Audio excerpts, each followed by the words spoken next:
Baiknya sebelum persidangan kami buka, saya kira ini kita bisa menanya satu-satu. Ini yang terakhir itu dia manusia. Apa para mau di dalam atau di luar? Kasihan ya. Ya kalau itu santai kan santai Pak. Bagaimana Pak? Terserah yang dia. Iya kalau Pak satu ini sebagai kelompok. Kopi dulu. Tapi terserah para pilihan.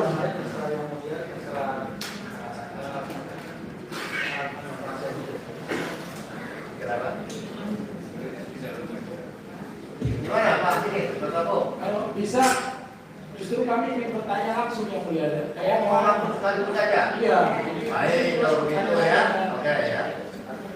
Ya, Namun demikian sebelum kami lanjutkan Pak harus memenuhi sertifikasi surat ini surat ya. Ini kan keterangan. Mohon ditandakan apalah ini. Oke kalau gitu. Oh itu kita ini.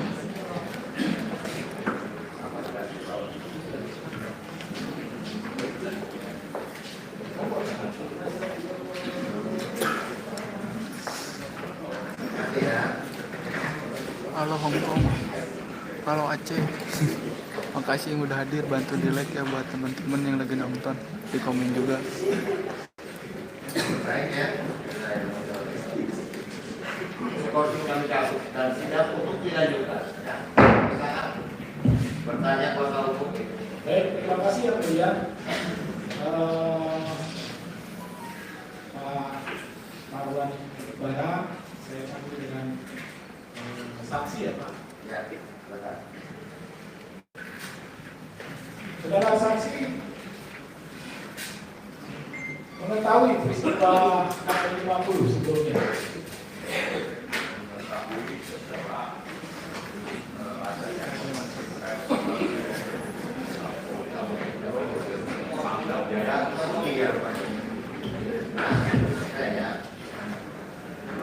Yang mulia, saya mengetahui setelah adanya konferensi pers oleh Kapolda Metro dan Pangdam Jaya, kalau tidak salah itu tanggal 7 Desember 2020. Baik, setelah mengetahui ada konferensi di Polda, ada pemberitahuan ya tentang para suhada 6 laskar FPI. Pada saat itu apa yang dilakukan saudara saksi? Saya coba mencari lebih banyak informasi untuk dengan begitu bisa menyikapi, tidak sekedar Siapa apa dan apa kaitannya dengan peristiwa ini? Oh iya, baik. Baik ini apa? Baik. Kalau sekedar tahu kan semua masyarakat banyak. Tahu. Ya.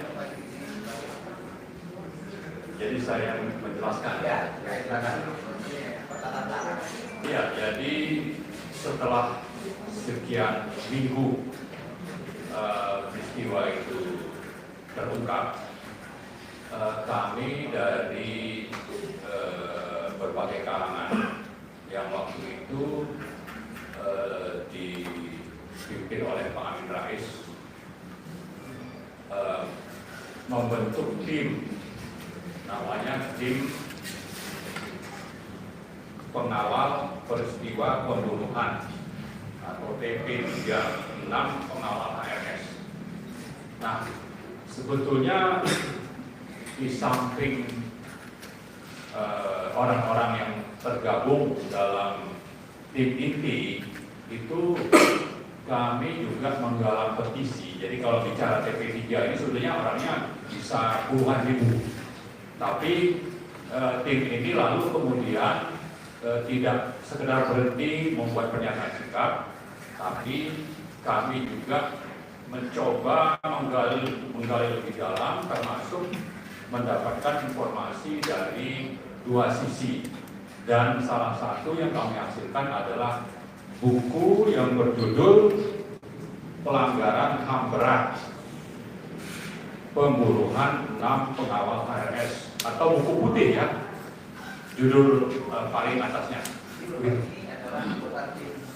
Ya, kebetulan saya yang mengkoordinir, jadi kadang-kadang mereka sebut saya itu sebagai sekretarisnya gitu Pak. Kalau ketuanya itu Pak Abdullah Eka Mahua, kemudian ketua apa namanya, kalau kita bilang mungkin pembina ya, pokoknya yang suronya begitu itu Pak Amin Rais. Lalu ada juga Kiai Muhyiddin Junaidi yang sekarang masih di MUI. Seperti itu, Pak Yang Mulia. Kita dari unsur masyarakat sipil yang berlatar belakang itu cukup beragam. Ada yang dari kampus, ada yang dari pesantren, tapi banyak juga aktivis. Kemudian juga ada ormas, ada juga orang partai.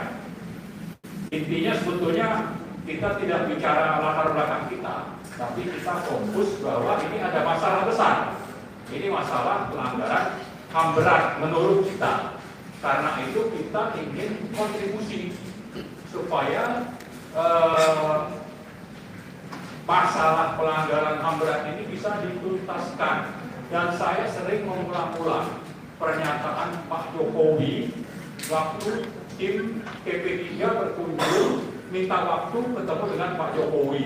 Waktu itu kami diterima oleh Pak Jokowi, kemudian ada Pak Mahfud, lalu Pak Pratikno. Nah, yang paling saya ingat adalah Pak Jokowi mengatakan bahwa pemerintah punya komitmen untuk menuntaskan kasus ini secara adil, transparan, dan diterima oleh publik. Jadi ada 3 kata kunci di situ: adil, transparan, dan dapat diterima publik. Seperti itu.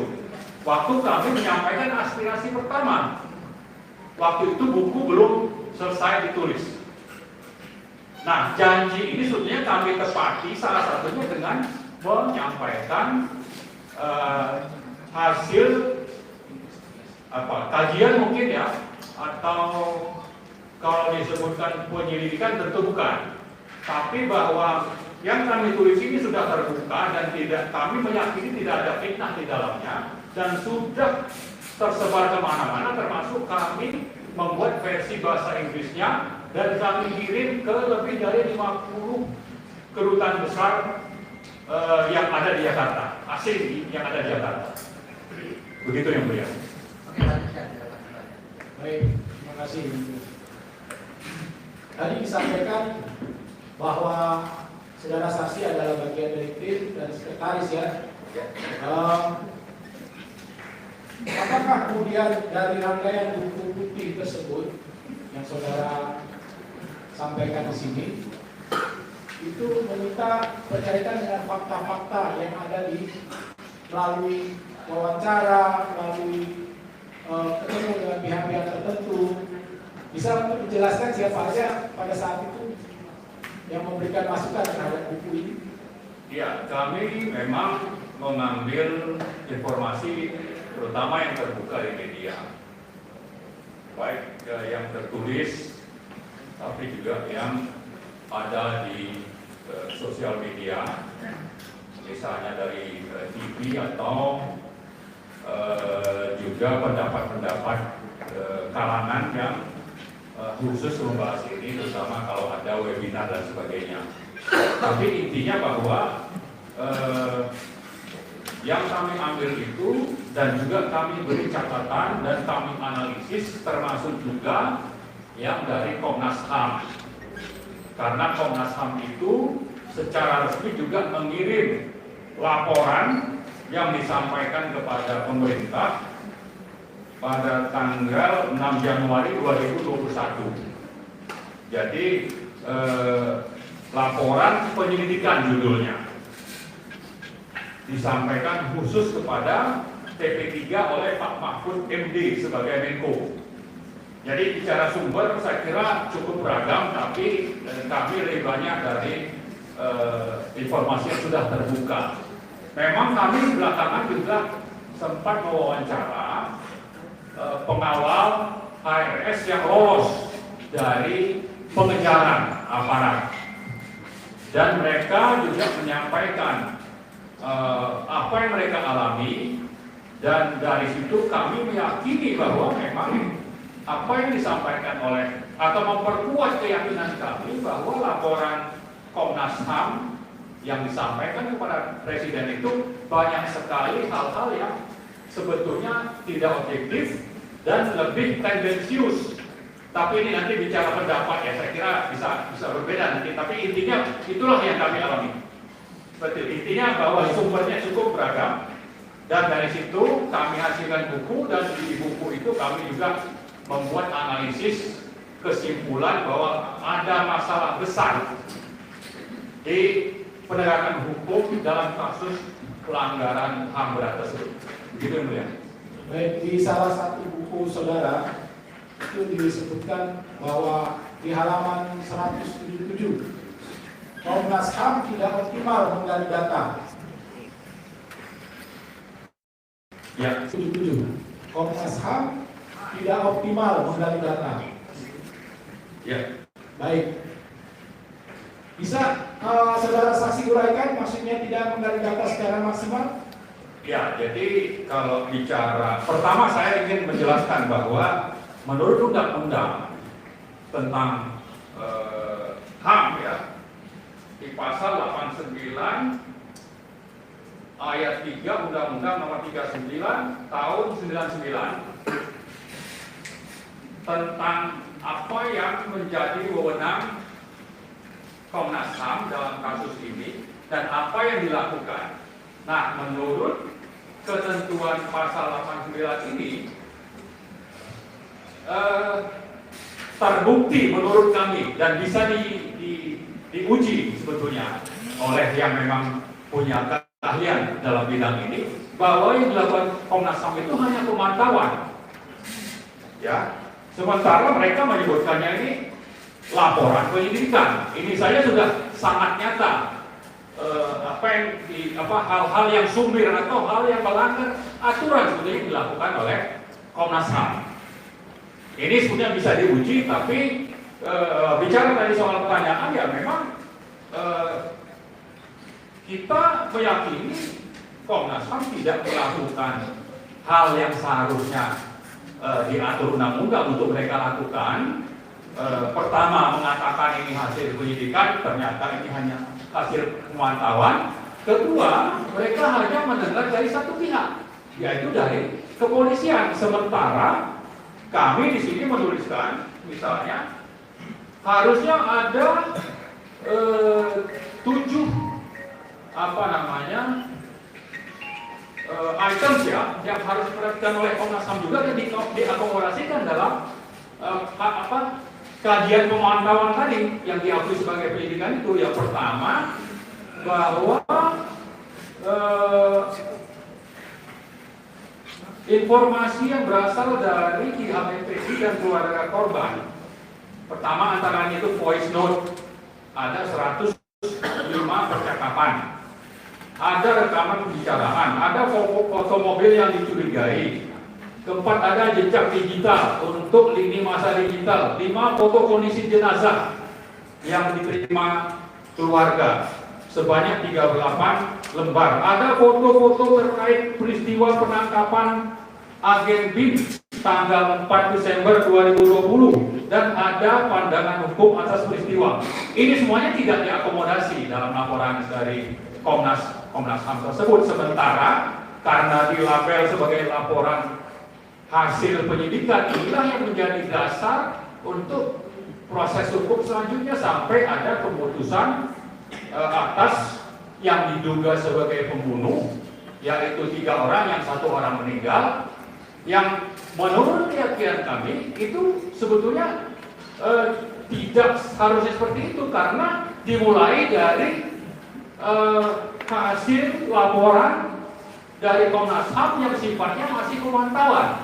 Sementara proses hukum itu kan harusnya didasarkan mulai dari hasil penyelidikan. Nah, artinya penyelidikan itu sendiri secara tuntas belum pernah terlaksana. Dan salah satunya itu bisa kita buktikan. Banyak lagi, dan sebetulnya kalau bicara kasus disebutkan tentang adanya keterlibatan atau pelaku yang disebut sebagai pembunuh, ya, itu dari Mabes Polri sendiri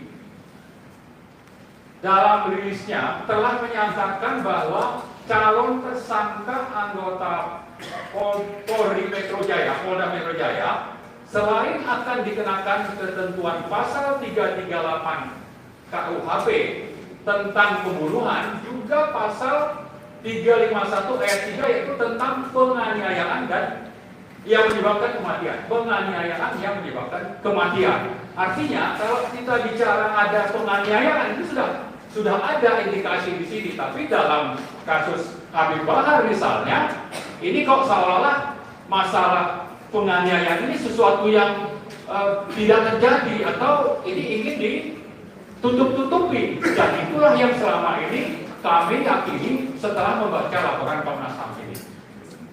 Baik.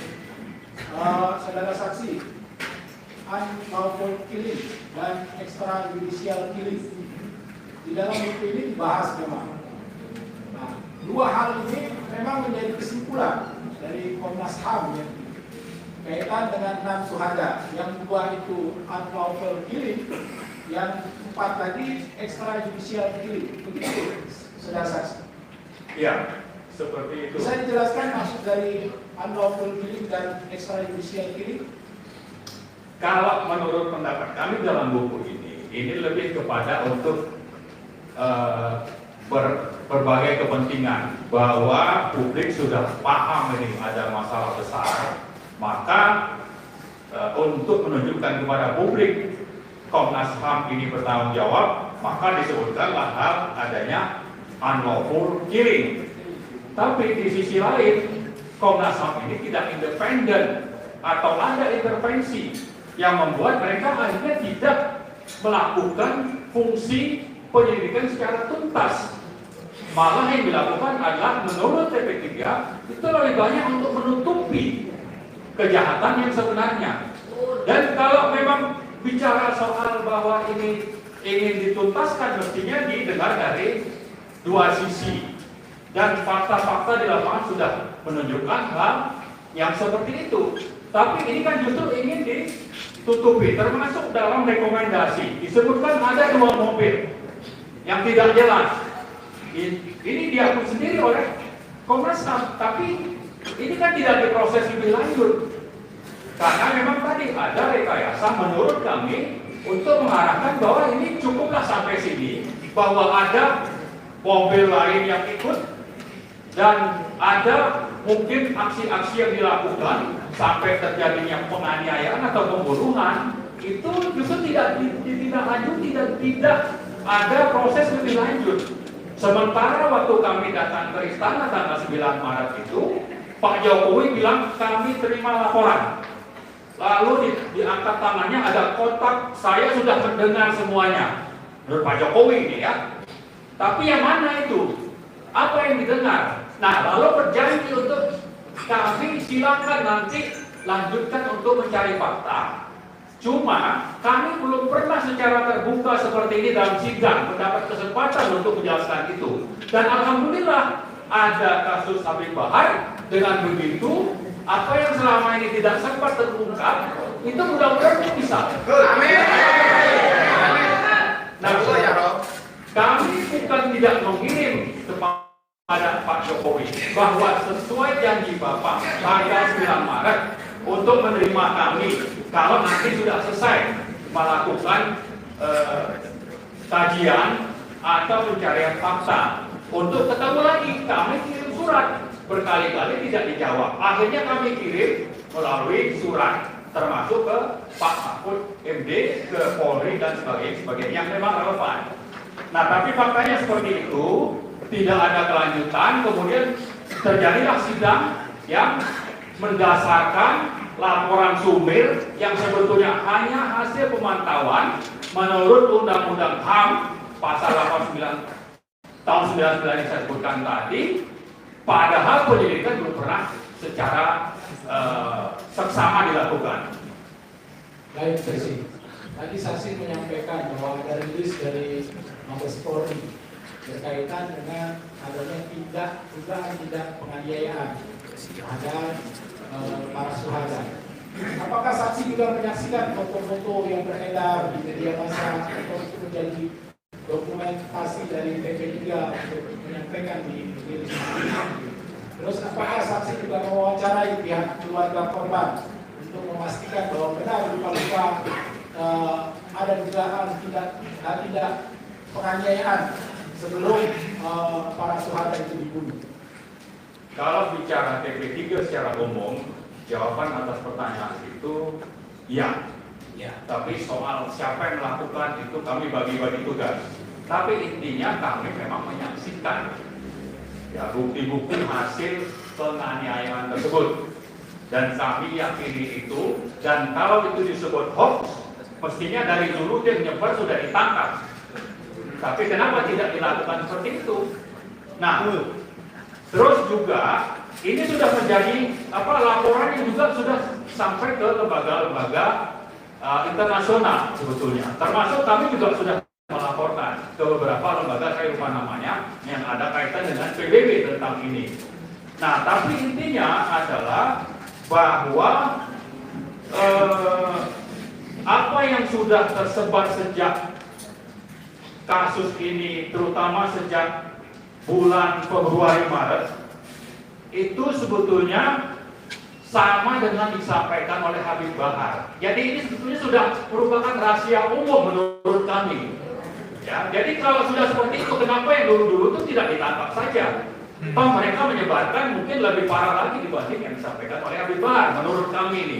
Dan kami menuliskan juga secara tertulis ini, kami sampaikan juga kepada Presiden dan ke penegak hukum, kalau di dalamnya ini ada hoax, kami juga siap untuk ditangkap. Tapi ya buktikan, masalahnya kan tidak ada proses penyelidikan secara tuntas oleh lembaga yang memang, dan dalam hal ini sebetulnya adalah Komnas HAM, yang kami yakini lebih banyak mengalami intervensi sehingga tidak melakukan tugas sesuai undang-undang yang diperintahkan terhadap Komnas HAM. Baik. Jadi sejak buku ini diluncurkan sampai hari ini tidak ada pengaduan atau laporan atau dianggap bahwa buku ini adalah fitnah. Tidak ada ya. Sampai hari ini buku ini memang beredar ya. Ya, dan saya kira tadi saya sudah sampaikan, kami bukan cuma mengedarkan buku ini kepada publik yang kita mungkin tidak kenal siapa.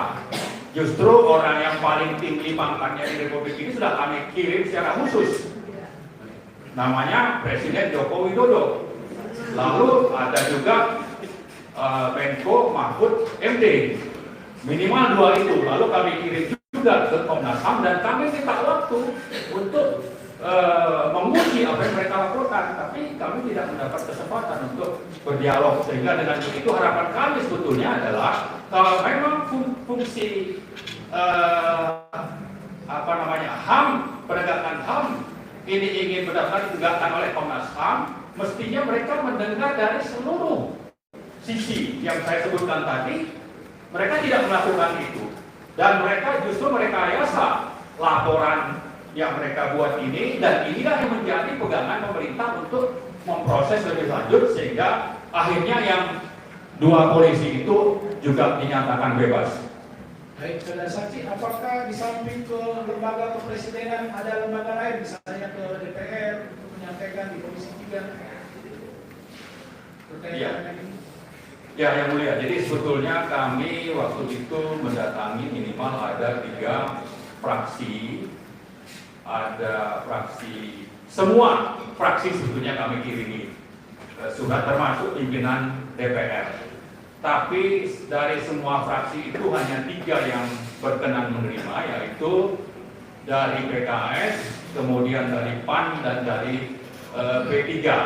Ada yang berjanji sebetulnya ingin membentuk pansus, tapi akhirnya itu tidak pernah terwujud. Tapi di sisi lain kami melihat memang mayoritas fraksi-fraksi besar itu tidak menganggap ini hal yang penting. Kalau perlu ya diredam, sama seperti sikapnya dengan Komnas HAM tadi. Baik. Bisa dilanjut yang mulia ke saksi ahli. Terima kasih Pak Kawan. Pak Raffi Harun, saya panggil saksi ya Pak. Saksi ahli. Saudara ahli, mungkin saudara tahu ya tentang dakwaan jaksa penuntut umum berkaitan dengan Habib Bahar Smith yang didakwa dalam pasal 1415 Undang-Undang Nomor 1 1946 itu berkaitan dengan menyebarkan berita bohong dan mengakibatkan keonaran, begitu definisinya. Menurut saudara ahli, bisa saudara jelaskan kaitan dengan sejarah mungkin ya, karena ini ada Undang-Undang Nomor 1 tahun 1946 dan ini baru kemudian undang-undang ini timbul lagi pada saat tahun-tahun ini saja, belum lama bisa diterapkan pada Habibana Rizik Syihab, kemudian dengan yang lainnya. Bisa mungkin diceritakan atau disampaikan apakah undang-undang ini masih bisa atau pantas diterapkan oleh jaksa kaitan dengan kondisi saat ini. Begitu. Ya, terima kasih penasihat hukum, yang mulia hakim berketua dan hakim anggota, para penasihat hukum, dengan saksi dan juga Habib Bahar serta penuntut umum. Terima kasih atas kesempatan yang diberikan kepada saya untuk menyampaikan keterangan ahli. Jadi insya Allah saya akan menyampaikan apa yang saya pahami, saya ketahui dan juga itu berdasarkan pengetahuan yang bisa dibaca dari buku atau berdasarkan pengalaman. Jadi ini bukan kali pertama saya memberikan keterangan terkait dengan Undang-Undang Nomor 1 1946. Sebelumnya dalam sidang Habib Rizik juga saya memberikan hal seperti ini. Jadi background ilmu saya itu adalah hukum tata negara atau kalau bahasa Indonesia constitutional law atau hukum konstitusi. Dan kita tahu konstitusi itu adalah the supreme law of the land. Dia adalah hukum tertinggi dari suatu negara. Sehingga hukum pidana, hukum perdata dan lain sebagainya itu adalah bagian dari hukum konstitusi yang kita tahu bahwa konstitusi itu berada pada hierarki tertinggi. Setelah konstitusi tentang MPR, undang-undang itu termasuk undang-undang terkait nomor 1 1946, undang-undang ITE dan lain sebagainya, dan sebagainya Perpu, kemudian di bawahnya peraturan pemerintah, peraturan presiden, dan seterusnya dan seterusnya. Jadi konstitusi itu adalah sebagai roh dari proses pembentukan peraturan perundang-undangan, dan di dalam konstitusi itu ada Pancasila. Jadi kalau saya bicara konstitusi, teorinya adalah peraturan perundang-undangan lainnya tidak boleh bertentangan dengan konstitusi. Itu satu statement yang penting saya sampaikan, jangan sampai kemudian tiba-tiba tidak ada relevansinya dengan konstitusi. Ini relevansinya besar sekali karena konstitusi itu mengatur banyak hal, termasuk hal yang terkait dengan misalnya human rights atau hak asasi manusia. Satu. Yang kedua, Undang-Undang 1 1946 ini tentang peraturan hukum pidana ini adalah undang-undang yang tidak dibuat berdasarkan prosedur yang tercantum dalam konstitusi kita. Jadi konstitusi kita itu adalah yang ditetapkan oleh PPKI pada tanggal 18 Agustus 1945, kemudian diberlakukan kembali melalui dekret 5 Juli 1959, dan kemudian telah diubah 4 kali, mulai dari tahun 1999 sampai 2002. Jadi itulah konstitusi kita. Jadi Undang-Undang Dasar 1945 dengan 4 perubahan.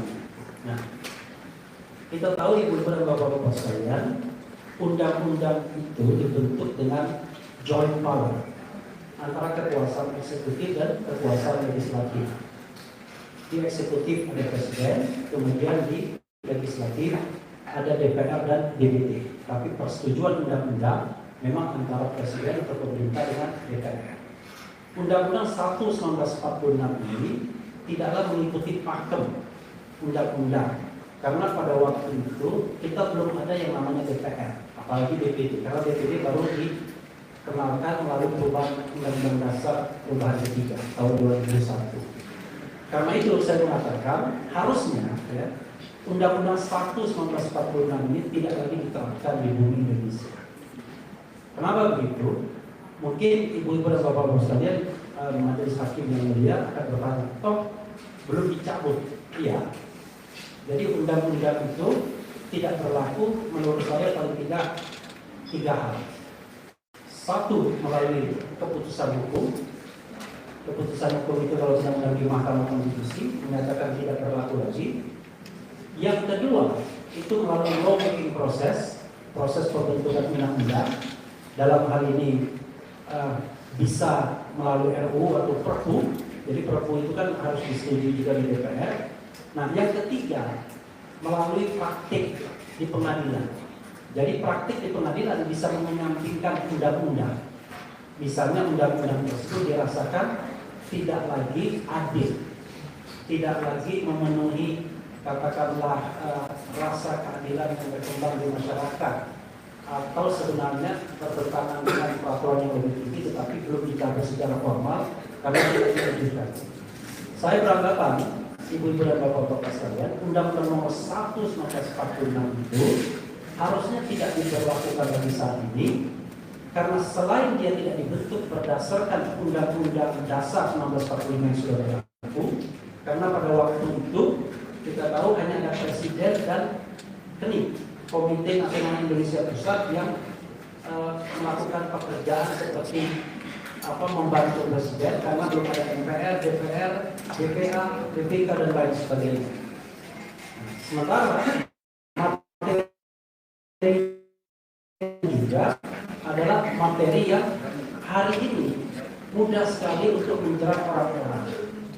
Jadi kalau kita bicara tentang penerapan hukum itu paling tidak harus adil, proporsional, rasional. Undang-undang ini adalah undang-undang yang menurut saya sangat tidak rasional. Coba bayangkan ibu dan bapak-bapak sekalian, atas perbuatan yang barangkali belum jelas. Nanti saya konstruksikan apa sih yang dilakukan Habib Bahar sesungguhnya sehingga dia harus diancam dengan hukuman 10 tahun penjara. Karena jangan lupa Undang-Undang 14, Undang-Undang Nomor 1 ini pasal 14 ayat 1 itu ancaman hukumannya sampai 10 tahun. Pasal 15 ancaman hukuman 2 tahun. Jadi itu pendapat saya yang mulia dan penasihat hukum. Baik. Tadi saudara saksi sampaikan bahwa ada cacat prosedur ya. Artinya pada saat itu masih dalam kondisi transisi dan tidak ada lembaga yang seharusnya sekarang ini DPR yang membuatnya dengan presiden. Nah, dengan kondisi seperti itu, apakah kaitannya dengan dakwaan jaksa penuntut umum tadi yang sudah saya sampaikan, kaitan dengan hoak ya, hoak penyebaran berita bohong, kemudian menimbulkan keonaran.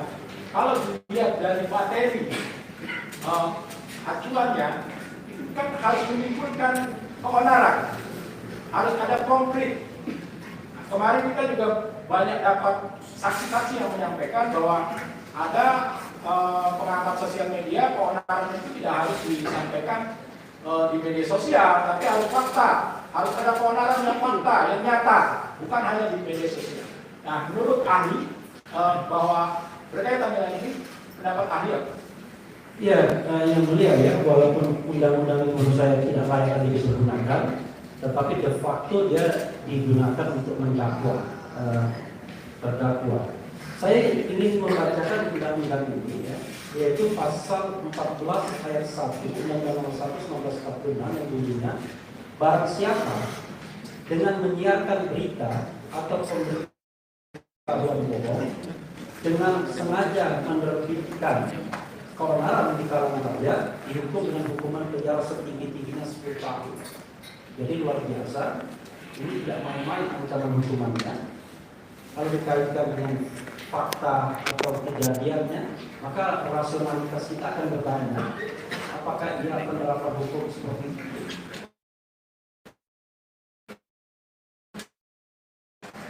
Lalu dalam praktek nanti setelah 10 bulan atau apa tidak undang-undang ini digunakan. Nah, kalau kita lihat pasal ini, yang mulia dan juga penasihat hukum, ini adalah satu kesatuan unsur yang harus terpenuhi.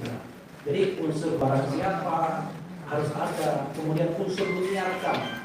Kalau kita bandingkan dengan misalnya undang-undang ITE yang mengatakan dengan sengaja menyebarkan informasi, maka definisi menyiarkan itu berbeda sesungguhnya dengan menyebarkan. Kalau menyiarkan itu kan ada definisinya sendiri, menggunakan frekuensi penyiaran. Jadi tunduk pada undang-undang penyiaran. Nah, pertanyaannya adalah, ini kan harus ada satu kesatuan. Jadi tindakan menyiarkan, lalu akibat dari menyiarkan itu yang sudah dia perkirakan itu memunculkan keonaran. Saya membayangkan keonaran itu adalah keonaran yang sifatnya fisikal. Misalnya timbulnya huru-hara, korban jiwa, korban harta benda, korban cacat dan lain sebagainya. Bukan keonaran yang sifatnya virtual. Karena kalau keonaran yang sifatnya virtual, tiap hari kita mengalami itu. Tiap hari. Saya bikin konten YouTube, tiap hari saya di depan orang, kan orang berkelahi kadang-kadang numpang berkelahi di tempat saya. Jadi mestinya keonaran yang sifatnya faktual mengenai diri orang atau harta benda. Kira-kira begitu. Baik itu memunculkan korban jiwa, kritis, maka unsur menyiarkannya tidak ada sesungguhnya. Kan dia berceramah. Yang menyiarkannya orang lain. Lalu kemudian unsur menyebabkan keonarannya yang saya katakan harus fisikal itu juga tidak ada.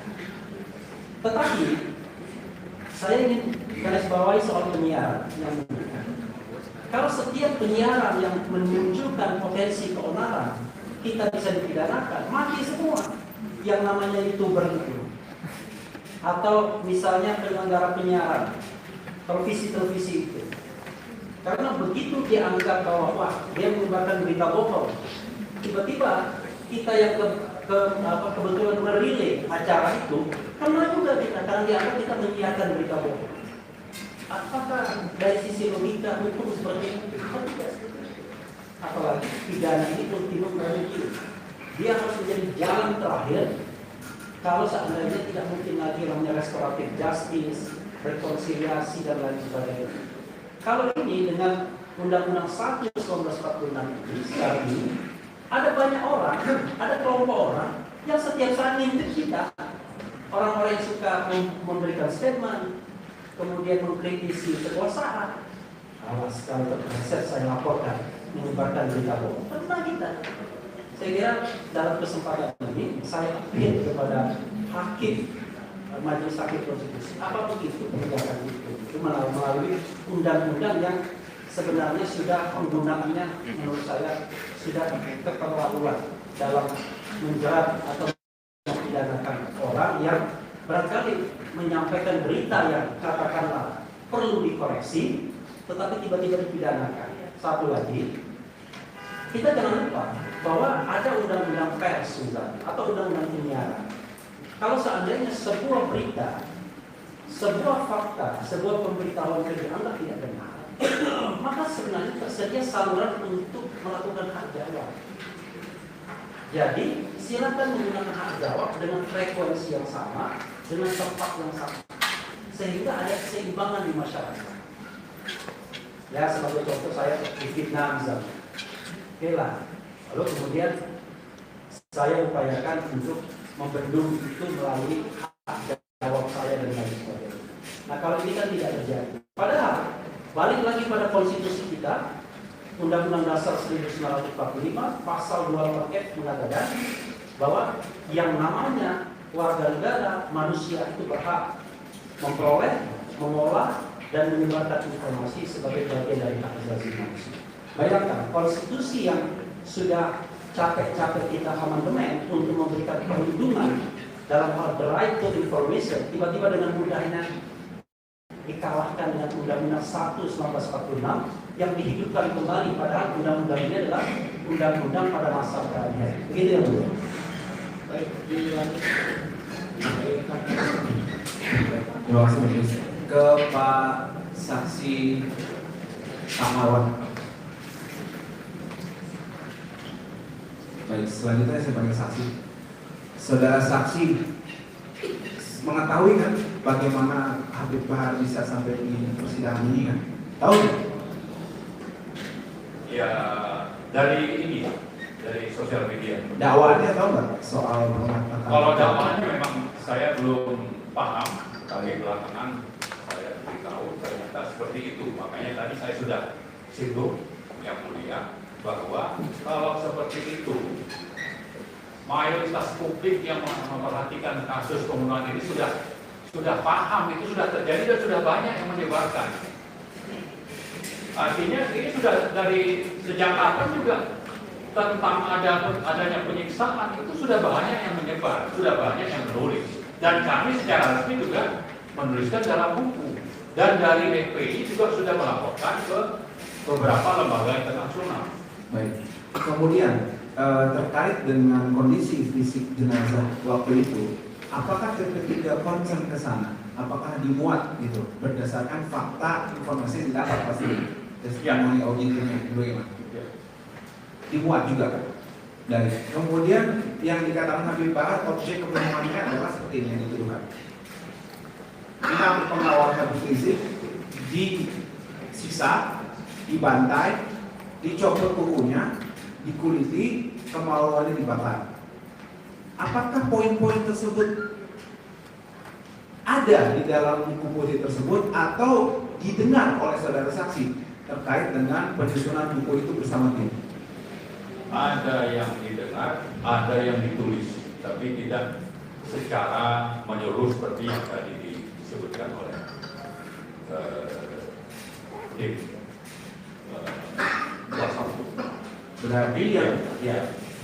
Baik, pertanyaan saya dalam perjalanan saudara bersama tim, saudara saksi bersama tim membuat buku putih itu, apakah pernah mendengar tadi kondisi jenazah itu? Nah tadi kan saudara mengatakan mengambil informasi banyak, ada dari keluarga, ada dari FPI, ada dari kuasa hukum, macam-macam tadi kan, ada dari Komnas HAM juga. Pernah tidak ada sumber informasi bahwa ada jenazah itu kondisinya dikuliti, kemaluannya dibakar, kemudian ada yang copot kukunya, ada yang disiksa, ya dibantai, itu ada nggak poin-poin itu?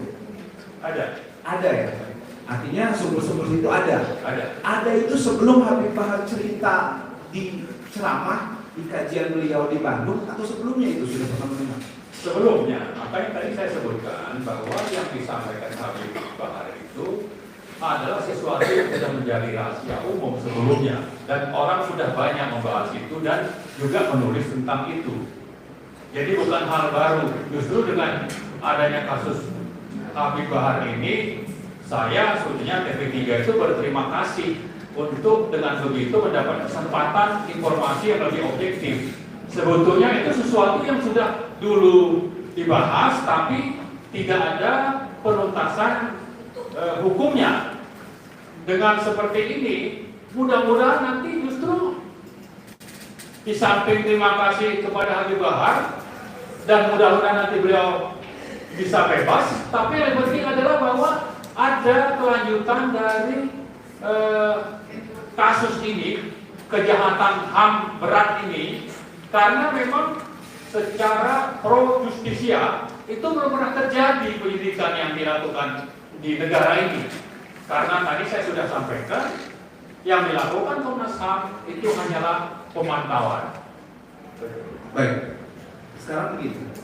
Yang dilakukan terhadap jenazah itu atau terhadap para syuhada itu kan, kalau kita berkaca pada fakta di persidangan dan juga rahasia umum yang memang tadi saudara saksi sampaikan, sesuai dengan pasal 104 ayat 1 Undang-Undang 3909, saya bacakan, yang dimaksud dengan pelanggaran HAM berat adalah pembunuhan massal, pembunuhan sewenang-wenang atau di luar putusan pengadilan, extrajudicial killing, 1 itu poin.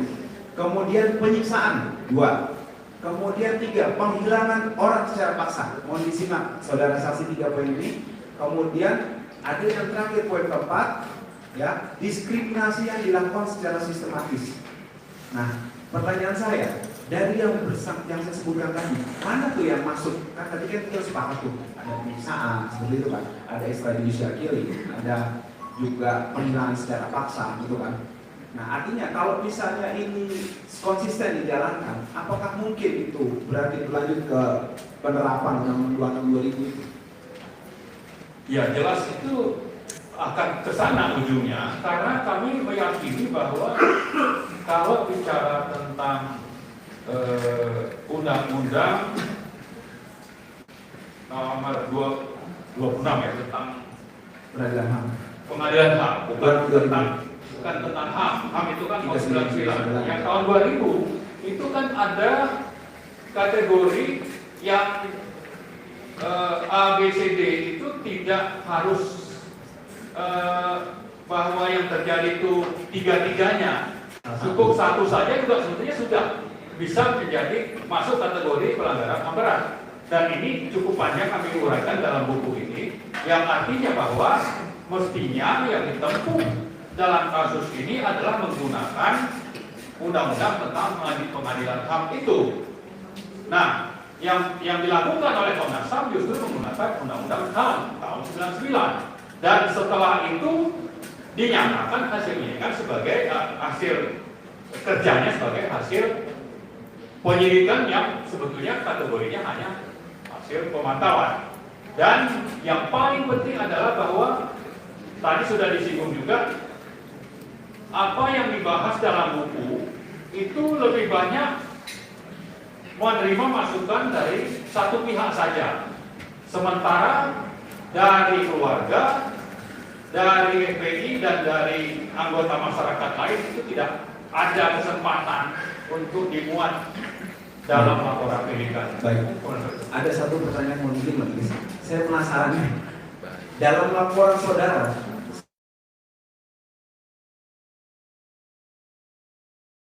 itu ada juga, bahkan di dakwaan di ini juga ada, seingat saya di dakwaan di Pengadilan Selatan di putusan di vonis ada 2 kendaraan di luar komando, artinya polisi tidak mengakui dari kendaraan 2 kendaraan, tapi ada di situ. Saya penasaran, mudah-mudahan bisa dijawab dan dijelaskan. Itu siapa itu 2 itu? Dari penelitian atau dari ini? Kami hanya bisa berandai-andai atau menduga-duga ya, bukan andai. Menduga-duga bahwa ini adalah lembaga yang ada kaitannya dengan yang beroperasi pada saat tertangkapnya operator drone ya di Megamendung beberapa hari sebelum tanggal 6 Desember 2020. Tapi sebetulnya Komnas HAM sendiri kan sudah memberikan rekomendasi mendalami dan melakukan penegakan hukum terhadap orang-orang yang terdapat dalam 2 mobil Avanza hitam B1739 PWQ dan Avanza Silver B1278 KJD. Nah, ini rekomendasi ini tidak pernah dijalankan.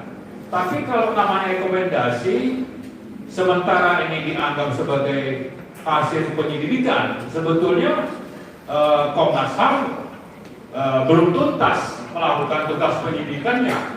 Kalau memang ingin tuntas, ingin diakui sebagai hasil penyelidikan, mestinya kan ini bukan isu yang mendalami. Saat itu juga kan mestinya sudah dimulai. Tapi mungkin saja Komnas HAM tidak berani dengan orang-orang yang menjadi yang berada di balik 2 mobil ini, bisa saja dari aparat intelijen dan sebagainya. Seperti ini kita menduga ya, tapi yang jelas ini ada, bukan sekedar berita bohong atau hoax lagi. Ada dan itu sudah dicantumkan dalam laporan resmi yang disampaikan kepada Presiden.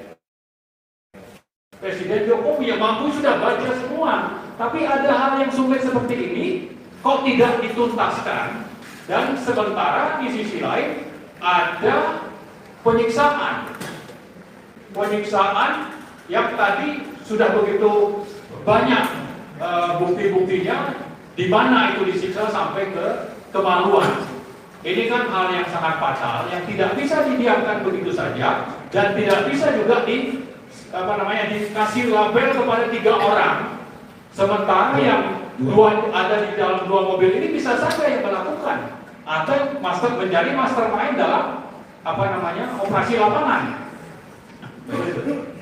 Terakhir dari saya, tadi saudara saksi mengatakan yang pertama saya coba unik bahwa fakta atau bukan fakta, keterangan yang disampaikan oleh Habib Bahar, saya ringkas tadi mengenai kondisi jenazah, ya saya ulang lagi tadi yang dikuliti, kemudian dibakar, dibantai, disiksa, dicopot kukunya, saudara saksi pernah mendengar dan bahkan sebagian masuk ke dalam buku itu. Keterangan-keterangan itu bahkan saudara lampirkan, kemudian saudara sampaikan kepada berbagai instansi negara, tadi disebutkan ada presiden, ada kementerian Polhukam kan tadi kan seperti itu. Nah, pertanyaan saya adalah, selama saudara menyampaikan itu tadi, yang isinya tidak jauh berbeda dengan yang Habib Bahar sampaikan di ceramahnya di Bandung soal kondisi jenazah itu, ada nggak yang melaporkan dengan tuduhan yang sama seperti Habib Bahar? Saya mau tegaskan, ada yang lapor bukan di perjalanan pidana seperti ini, bukan di sidang. Pernah nggak ada yang melaporkan? Belum pernah, tidak pernah, yang mulia. Baik, terima kasih. Kemudian ke Bang Refriano. Untuk selanjutnya saya panggil ahli. Saudara ahli tadi mengatakan bahwa ada pengabaian terkait dengan suatu ketentuan undang-undang yang masih berlaku, antara lain melalui keputusan hukum, ya mungkin itu dengan judicial review atau dan sebagainya. Kemudian ada law making proses, membuat RUU untuk menafikan hal tersebut, atau secara praktek tadi. Nah, pertanyaan saya adalah,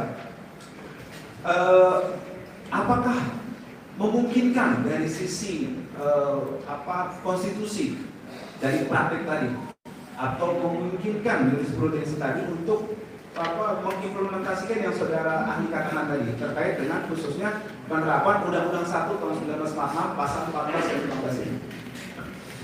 Iya, sering kan kita berdalih bahwa suatu undang-undang itu secara formal masih berlaku sebagai hukum positif.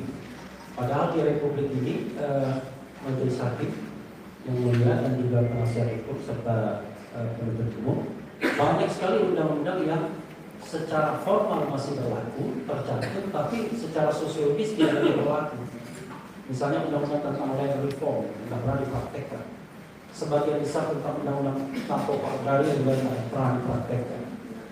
Jadi banyak undang-undang yang barangkali sudah out of date, tetapi kita tidak memiliki kapasitas untuk langsung menggantinya, atau kadang-kadang dibiarkan saja karena dianggap sudah ada penggantinya yang lebih baru.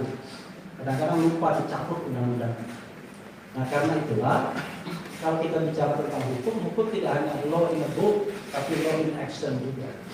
Jadi tidak hanya hukum di atas kertas, tapi hukum di lapangan. Jadi di atas kertas, hukum itu atau undang-undang itu bisa saja dia masih berlaku secara formal, tetapi karena dirasakan tidak adil, dirasakan tidak proporsional, dalam secara sosiologis sudah ditolak misalnya, maka sangat mungkin kemudian ada, kalau bahasa penyimpangan itu bukan penyimpangan, penyampingan. Kalau penyimpangan itu berarti disimpangi, tapi penyampingan itu set aside, dia tidak diterapkan di dalam kasus itu. Nah, misalnya kalau kita bicara tentang penyiaran berita bohong dan lain sebagainya, apakah tidak ada yang lebih proporsional itu diterapkan misalnya? Kalau misalnya nuansanya adalah nuansa mengenai penghinaan misalnya, kan sebenarnya yang saya dengar awalnya kan nuansanya penghinaan terhadap pejabat publik di sini. Yang hari-hari terakhir ini juga dipermasalahkan dengan persetujuan kitab undang-undang hukum pidana. Apakah kemudian tidak ada hukum lain? Padahal hukum lain itu ada. Kalau memang pejabat publik merasa terhina, dia bisa melakukan pengaduan sebagai delik aduan. Kalau menurut undang-undang ITE ancaman hukumnya 4 tahun dan tidak perlu ditahan, begitu. Tapi dalam praktek sering sekali tidak menggunakan delik penghinaan, tapi deliknya adalah berita bohong yang 10 tahun dan kemudian penyebaran kebencian yang berbasis sara dengan ancaman hukuman 6 tahun sehingga sah untuk dilakukan penahanan. Nah, modus-modus seperti ini majelis hakim harusnya dihentikan dalam praktik hukum di Indonesia seandainya kita ingin adil Tapi kalau misalnya dipelihara Allahu Akbar.